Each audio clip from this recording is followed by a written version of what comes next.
Assalamualaikum warahmatullahi ta'ala wabarakatuh. Bismillahirrahmanirrahim. Alhamdulillahi rabbil alamin. Wassalatu wassalamu ala sayyidina Muhammadin wa ala alihi wa sahbihi wa man tabi'ahum ila yaumiddin. Amma ba'du. Para alim ulama, para habaib, para kiai, para ustaz, juga para semua kapolres di seluruh Madura, juga dari Surabaya yang tidak bisa hadir, hadirin wal hadirat yang sangat saya hormati, karena waktu juga sudah agak sore, hampir maghrib ya, sekarang sudah. Jadi saya akan langsung saja untuk menyampaikan beberapa hal yang ditugaskan kepada saya. Saya diminta oleh ketua untuk berbicara atas nama editor. Jadi kalau tadi disampaikan saya sebagai tim penerjemah, itu bukan sebenarnya, saya hanya sebagai editor, dan itu saya cuma sebagai teman diskusi teman-teman saja. Jadi kalau ada yang teman-teman agak ragu, nanti saya diajak berdiskusi. Maka saya akan menyampaikan beberapa hal yang saya ketahui dari penerjemahan buku ini. Yang pertama, saya melihat memang teman-teman di dalam menerjemah ini tidak hanya mencukupkan dengan membaca kitab fatwa ini, tetapi juga melakukan perbandingan berbagai kitab. Misalnya kalau saya baca di sini, kalau hanya mencukupkan dengan membaca di sini, bisa jadi salah terjemah kita. Misalnya ada kata di dalam kitab ini adalah talibun dalilun. Ini kalau kita tidak membaca di kitab lain, itu pasti akan salah. Tapi karena kita teliti, maka nanti akan kita temukan bahwa ini bukan dalilun biddal, tapi bidzal. Kemudian juga di sini di dalam ibarat yang ada di sini ada muakkidun nafyahu. Itu kalau kita terjemahkan sesuai yang cetakan ini, barangkali akan kurang tepat. Karena kadang-kadang ada salah tulis atau salah cetak. Itu teman-teman melakukan kajian terlebih dahulu, melakukan perbandingan ke kitab aslinya yang dijadikan rujukan oleh beliau, yaitu kitabnya Imam Ibnu Taimiyah. Setelah dirujuk ke sana, kita menemukan ternyata ibaratnya bukan muakkidun nafyahu, tapi muakkidun talabahu. Kemudian ada banyak ibarat-ibarat yang sebelum kita terjemah betul-betul kita diskusikan. Di antaranya lagi ada ibarat wala yaqudu ayyakuna ra'a min haulal ansar aduwad. Nah, ini kalau kita terjemahkan sesuai teks ini, bisa jadi akan mengalami kemuskilan terjemah. Maka kita melakukan kajian dan kita menyimpulkan mungkin itu bukan aduan tapi adadan. Itu ijtihad kami ya. Dan sudah saya diskusikan juga kepada beliau Kiai Omeng, juga kepada Kiai Najib. Jadi di samping kita melakukan perbandingan ke kitab-kitab yang lain, kita juga mendiskusikan, menanyakan kepada para senior, termasuk kepada guru kami Dr. Najib. Karena itulah maka insya Allah betul apa yang tadi disampaikan oleh teman saya Lora Ahmad Nizar. Insya Allah buku ini merupakan hasil usaha yang maksimal, dan insya Allah hasilnya itu bagus. Insya Allah bagus. Dan kalaupun misalnya ada kesalahan, itu adalah kesalahan yang oleh Allah Subhanahu wa taala tidak akan dinilai sebagai dosa. Karena ini sudah bukan melalui usaha yang main-main, tapi betul-betul usaha yang maksimal. Seandainya kita ibaratkan kepada seorang mujtahid, idza ijtahadal hakim fa asaba falahu ajran wa idza ijtahada fa akhta falahu ajrun wahid. Kalau sudah melalui usaha maksimal, maka meskipun salah itu tidak dicatat sebagai dosa dan mungkin tidak mengurangi nilai ilmiahnya nanti. Dan kalaupun misalnya pembaca menemukan apa yang dianggap salah, kami harap untuk tidak langsung untuk menyalahkan, tetapi kami harap dikaji terlebih dahulu. Karena pilihan terjemah kami di sini sudah pilihan yang melalui diskusi yang cukup panjang. Itu yang pertama. Kemudian yang kedua, kami melihat bahasa yang dipilih oleh teman-teman itu betul-betul bahasa yang mudah difahami. Karena memang ini adalah buku fatwa, bukan buku sastra, bukan buku puisi, bukan buku filsafat yang katanya semakin sulit semakin bagus. Ini adalah buku fatwa yang kita harapkan menjadi pedoman bagi masyarakat, utamanya bagi kaum perempuan. Sehingga sangat tepat kalau teman-teman tim penerjemah memilih bahasa yang sangat sulit, yang sangat mudah. Karena memang tujuannya adalah untuk menjadi pedoman. Itu yang kedua. Kemudian yang ketiga, ada yang tadi belum disampaikan oleh tim penerjemah mengenai metodologi berfatwa Sayyid Abdullah bin Mahfud Al-Haddad. Yang pertama mengenai metodologi berfatwa beliau di dalam kitab ini menurut hasil pembacaan saya. Yang pertama, beliau ini adalah ulama yang tetap mengacu kepada madhab fikih. Kita tahu bahwa sekarang ini ada dua kelompok al-madhabiyah. Yang pertama adalah al-madhabiyah yang mengajak kembali kepada Al-Quran dan hadis secara tekstual. Ada juga al-madhabiyah dan ini yang sering dilupakan. Padahal ini yang lebih berbahaya menurut saya adalah al-madhabiyah yang mengajak kembali kepada maqasidus syariah yang ghairu mundhabithah, yang mengajak kepada esensi syariat tetapi bila dhawabit. Kalau yang pertama yang mengajak kepada Al-Quran secara tekstual, ini biasanya fatwa-fatwa yang lahir dari mereka cenderung kaku, keras, bahkan cenderung mengkafirkan, membid'ahkan, dikit-dikit bid'ah berdasarkan kullu bid'atin dhalalah wa kullu dhalalatin finnar.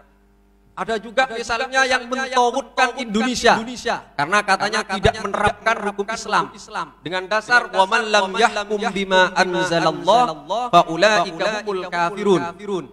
Padahal kalau kita kaji secara dari kitab tafsir, ini kan wa man lam yahkum bima anzalallah itu diarahkan kepada orang yang ingkar kepada hukum-hukum Allah, bukan hanya tidak menerapkan.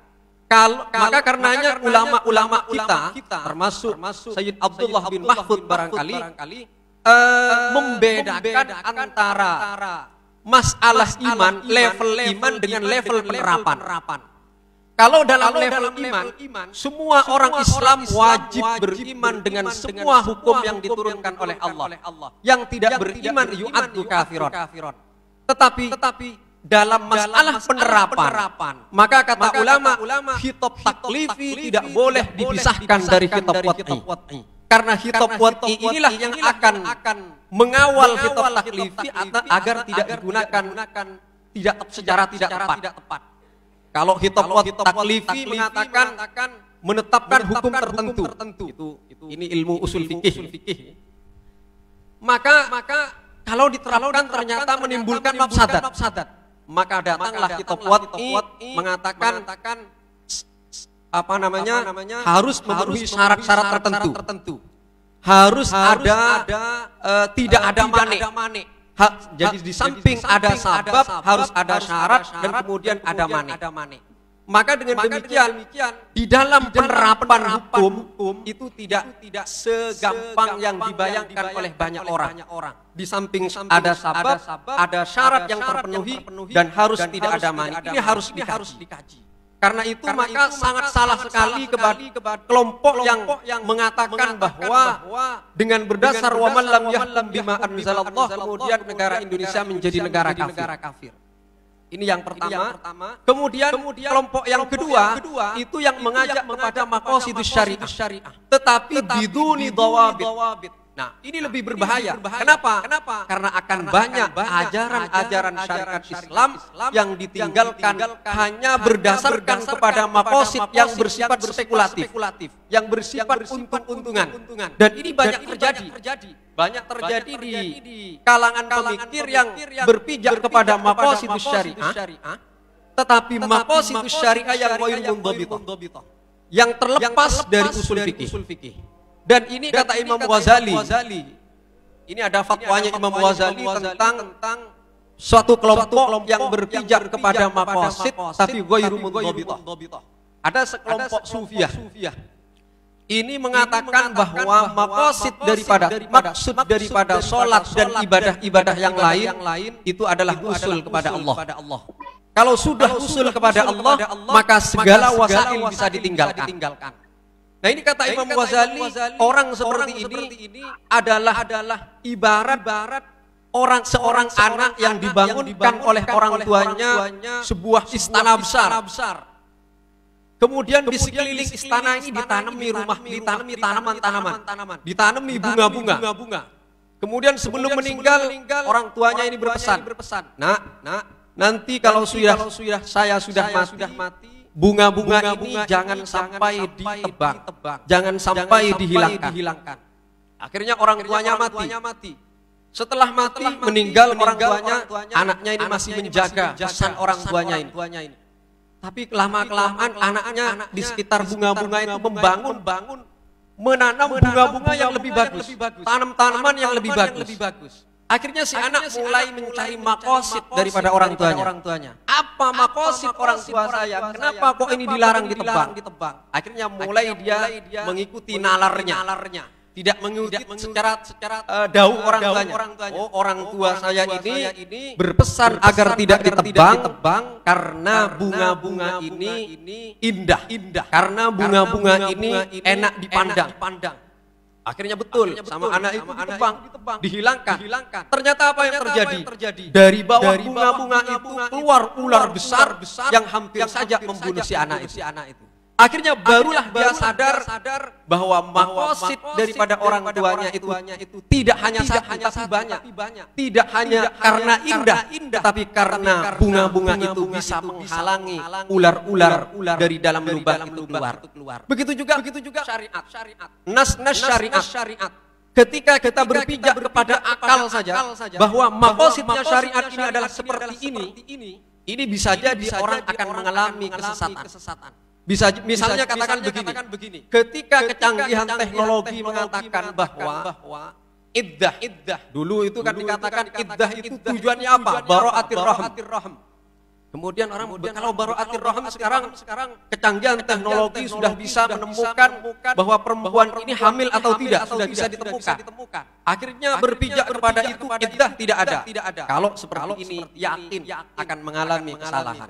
Karena kata Imam Ghazali, bisa saja apa yang kita anggap sebagai maqasidus syariah itu bisa saja tidak, dan bisa jadi memang maqasidus syariah, akan tetapi bisa jadi itu bukan semua maqasidus syariah. Bisa jadi ada maqasid lain yang hilang, yang tidak terjangkau oleh nalar kita. Karena itulah maka al-madhabiyah yang dua ini yang mengajak kembali kepada Al-Quran dan hadis yang secara tekstual ataupun mengajak kepada maqasidus syariah yang biduni dhawabit, ini bukan manhaj beliau di dalam berfatwa. Manhaj beliau di dalam berfatwa tetap mengacu kepada madhab fikih. Akan tetapi sebagaimana oleh beliau guru kami disampaikan bahwa beliau tidak selalu berpedoman kepada mazhab Syafi'i. Terkadang beliau keluar dari mazhab Syafi'i dalam satu karena menurut beliau sebagaimana tertera di dalam kitab ini dalil mazhab lain itu lebih kuat. Kalau saya contohkan adalah masalah aktsarun nifas dalam mazhab Syafi'i itu 60 hari. Ternyata beliau berpendapat 40 hari. Dan ini yang lebih kuat menurut beliau. Kemudian juga Beliau keluar dari mazhab Syafi'i karena lebih memberikan kemudahan kepada masyarakat. Kalau dicontohkan dalam fatwa ini, ketika seorang perempuan sholat, kemudian ada sehelai rambut yang terlihat, itu kalau mengacu kepada mazhab Syafi'i batal. Tetapi beliau berpendapat yang lebih kuat dalam hal ini adalah pendapat mayoritas ulama yang mengatakan tidak batal. Karena pendapat inilah yang lebih memberikan kemudahan dan sesuai dengan maqasidus syariah, yaitu at-taisir. Wa ma ja'ala 'alaikum fid-dini min haraj. Al-Quran mengatakan Allah tidak menjadikan dalam agama ini kesulitan. Yuridullahu bikumul yusra wa la yuridu bikumul usra. Tetapi yang perlu saya kasih catatan bahwa meskipun beliau ini taisir, tetapi beliau tidak mengesampingkan ihtiyat. Sehingga bisa saya katakan bahwa fatwa-fatwa beliau itu adalah mengacu kepada prinsip keseimbangan antara at-taisir wal ihtiyat, antara memudahkan dengan kehati-hatian. Tidak taisir yang sampai tasahul, yang sampai teledor, pang-gempang bahasa Madura, tetapi juga tidak ihtiyat yang sampai kepada tasydid, hati-hati yang sampai mempersulit. Ini bisa dilihat di dalam fatwa ini sangat banyak contohnya.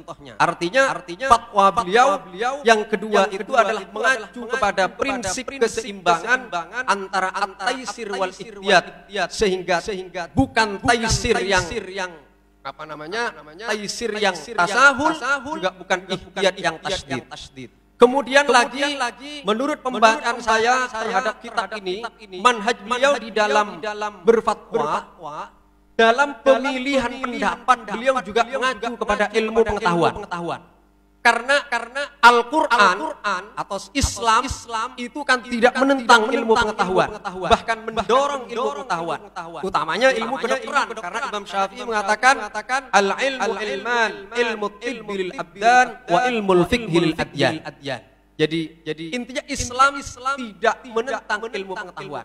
Bahkan kalau Syekh Abdul Halim Mahmud, Syekhul Azhar mengatakan sangat tidak tepat kalau dikatakan bahwa ilmu yang dikehendaki Al-Quran adalah ilmu yang disebut ilmu agama saja.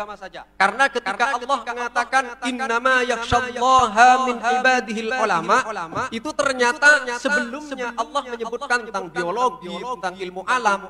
Ini kata Syekh Abdul Halim Mahmud menunjukkan bahwa ilmu yang dikehendaki Al-Quran tidak hanya ilmu yang disebut dengan ilmu agama. Karena ilmu pengetahuan itu diakui oleh syariat, oleh Al-Quran, maka mestinya harus kita jadikan pedoman di dalam merumuskan sebuah fatwa. Dan ini bisa kita lihat di dalam fatwa-fatwa beliau. Misalnya fatwa beliau tentang halil tahid. Apakah orang yang hamil itu bisa haid atau tidak? Ulama berbeda pendapat. Ada yang mengatakan orang hamil tidak mungkin haid, ada yang mengatakan bisa haid. Beliau mengunggulkan pendapat yang mengatakan tidak haid. Tidak bisa haid orang hamil. Sehingga kalau ada orang haid mengeluarkan darah menurut beliau, maka tetap dia sholat dan sholatnya sah. Dan salah satu pijakan beliau di dalam mentarjih pendapat ini adalah ilmu kedokteran. Termasuk juga di dalam masalah-masalah yang lain, di kitabnya yang lain mengenai usulul ain ilal udhun, itu membatalkan puasa apa tidak. Itu beliau mengunggulkan pendapatnya Imam Al-Ghazali yang mengatakan tidak batal. Salah satu pijakan beliau adalah ilmu kedokteran. Nah, dari contoh-contoh ini saya menyimpulkan bahwa beliau itu di dalam mentarjih satu pendapat itu juga didasarkan kepada ilmu pengetahuan. Kemudian yang terakhir yang hendak saya sampaikan adalah dawuh dari Al-Habib Abdullah Al-Habib guru kami Al-Habib Profesor Abdullah bin Muhammad Baharun. Beliau mengatakan bahwa kitab fatwa Sayyid Abdullah bin Mahmud ini sangat istimewa. Kenapa sangat istimewa? Karena Sayyid Abdullah bin Mahmud Al-Haddad ini telah memenuhi semua rukun fatwa. Yang pertama rukun fatwa apa? Memahami nususul fuqaha secara luas. Jadi beliau menguasai mazhab Syafi'i, tapi juga menguasai mazhab-mazhab yang lain. Ini beliau sudah terpenuhi rukun yang pertama. Kemudian yang kedua, kata Sayyid Abdullah Muhammad Baharun As-Sayyid Abdullah bin Mahfud Al-Haddad ini juga memahami realitas secara baik, realitas masyarakat. Sehingga karena beliau ini memahami nususul fuqaha, tapi juga memahami realitas masyarakat, maka beliau mampu melakukan kontekstualisasi nususul fuqaha kepada realitas masyarakat. Sehingga fatwa beliau itu tidak hanya menundukkan masalah masyarakat kepada teks, juga tidak menundukkan teks kepada masalah masyarakat, tetapi menjadikan realitas masyarakat itu sebagai partner teks untuk merumuskan fatwa. Sehingga bukan hanya teks, bukan hanya realitas, tetapi juga menggabungkan antara realitas dengan nusus. Sehingga nanti terproduksilah fatwa-fatwa yang mampu memberikan solusi kepada masyarakat. Mungkin karena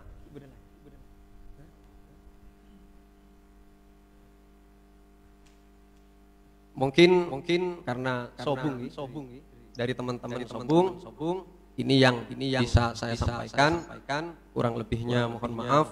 Wa akhiran assalamualaikum warahmatullahi wabarakatuh.